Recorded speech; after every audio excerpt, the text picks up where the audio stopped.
Welcome, adventurer, and a happy Pride Month to you. Go ahead and grab a seat. We're just about to start the beginning of a very special story. Tonight's story is a little bit longer than most, so we're going to break it up into a couple different parts for you.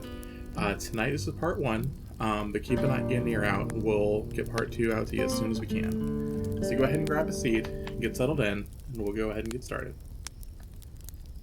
The Daughters of Urshel were one of the oldest adventuring guilds in all of Mithram, boasting warriors and thieves and magic wielders whose names were etched in every corner of history. Every woman to take up a weapon in the name of questing and glory wanted to be a member, and Sasha was no exception. There was just one complication, though. Sasha wasn't born a woman.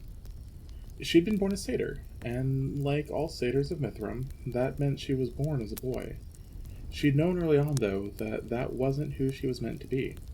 After all, in a world of magic and legend, who decides what anyone can be other than themselves? So, when she was still a wee little goatling, she told her dads that she wanted to be a girl. They'd been absolutely supportive, of course, right from day one, letting her choose what she wore from then on and how she presented herself. They'd learned to braid her hair, and all the ins and outs of which makeup was used for what. They referred to her as their daughter with all their friends and family, defending her right to be registered as a girl with the academy, and even fought a dragon to defend her right to be who she wanted to be. Like, with words, not with swords or anything. The dragon was her principal. So, Sasha grew up as the first registered girl satyr in all of Mithram. That's why, when she went to register to audition for the Daughters of Urshel, the refusal was rather surprising.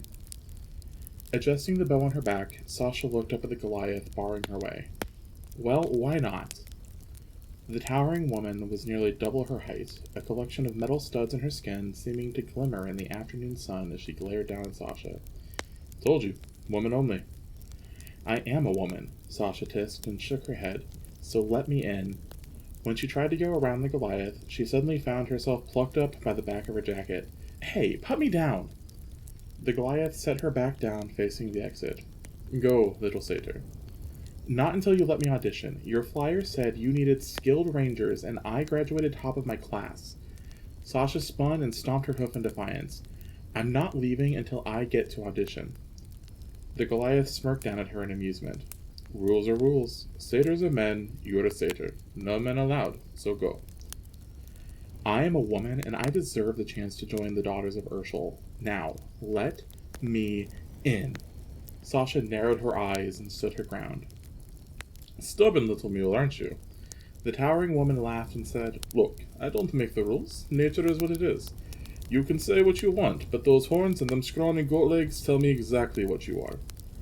You don't know a thing about who I am. Sasha snorted and balled her fists. You are going to let me in. No, I'm not. The Goliath reached behind her and drew a large sword from her back. Now go, before I have to send you out of here in a box. Sasha growled at her, a hand moving to her bow. It would have been so easy to plug the Goliath full of arrows. But then she'd only make herself out to be the villain. With a sigh of disgust, she turned and stormed out of the lobby, even as the Goliath's mocking laughter thundered after her. Once she was outside, Sasha rushed past a group that was trying to enter the building and apologized as she bumped into one of the women. She turned a sharp corner and made her way towards the trail that led back to the forest. Tears stung her eyes as she raced as fast as her host would carry her, the mockery of the Goliath's voice still ringing in her ears. She didn't stop until she left the city behind, and the tranquility of the woods overtook her. Sasha followed a trail of her own making to the clearing she'd used to train in ever since she was old enough to draw her bow. What she didn't expect to find was someone standing there, waiting for her. A gray and white rabbit folk woman in a leather thief's jacket and shorts. Her eyes were a curious mismatch of blue and yellow, the fur around her yellow eye thin with a visible claw mark. She was leaning against one of the archery targets, spinning an arrow casually in her fingers. Sup? She asked with a grin, plucking one of her ears. Sasha noticed it had an almost comical bite mark where something very large had eaten a good half of it. It kind of made her look more badass than anything else. Sup? Sasha wiped her eyes before looking back to the rabbit woman. Who are you, and why are you here? I saw that lady at the guild who was super toxic to you. hate that sort of stuff, you know? Like, why waste energy being that shitty to someone? The rabbit shrugged and watched Sasha with that same grin, her eyes trained on the satyr with an almost predatory fascination. You're Sasha, right? That's me. How do you know that?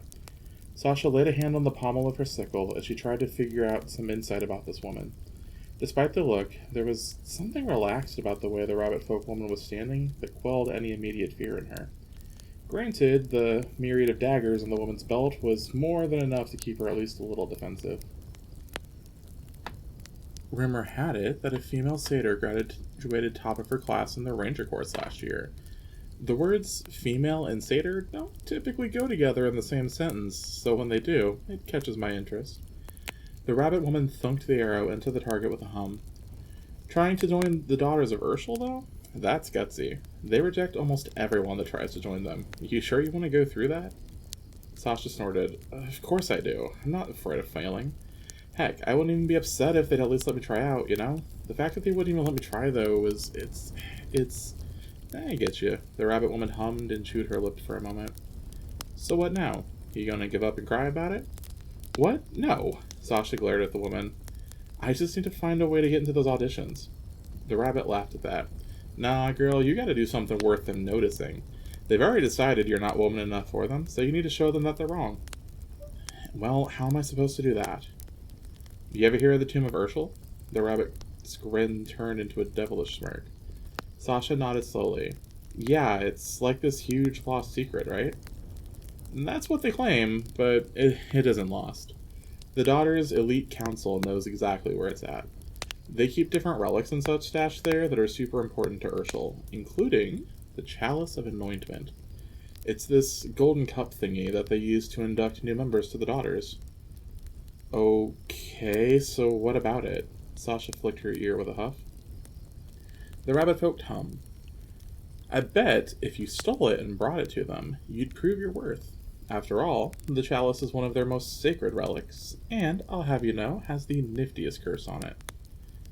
A curse? A really nasty one. If any man touches the chalice, they'll crumble to dust as if aeons of time pass through them in seconds. Before they can even scream for help, their bodies shrivel up like grapes in the sun, and poof, dust. The rabbit stretched and started to approach Sasha. You bring them that chalice, and you'll prove that you are what you claim to be. Won't it kill me? You're a woman, right? The rabbit reached out and flicked one of Sasha's horns before continuing past her. If that's true, then you'll be fine. Good luck. Sasha spun in place to confront the woman before she could leave, but found nothing behind her. Nothing, that is, but a map lying curled up on the ground. The satyr knelt down and plucked it up, quickly scanning it over. Whoever that woman had been, she'd gone without a trail of any kind. It was honestly kinda terrifying. Right. Creepy ghost rabbits handing out treasure maps. What could go wrong? Sasha looked the map over with a groan. Cursed relics and an anti-guy death magic. Right. Still, did she have a better option? I'm going to die. She rolled the map up and stowed it in her bag. After she grabbed a hair tie, she wrangled her hair back into a ponytail and sighed. Screw it. Let's die epically, at least. She adjusted her pack, took a last look at her camp, and headed out on her quest. And that's it for now. But like I said, keep an ear out for part 2. The month's just beginning, and the stories are just getting started. Thank you for joining us, and we look forward to seeing you again. Bye for now.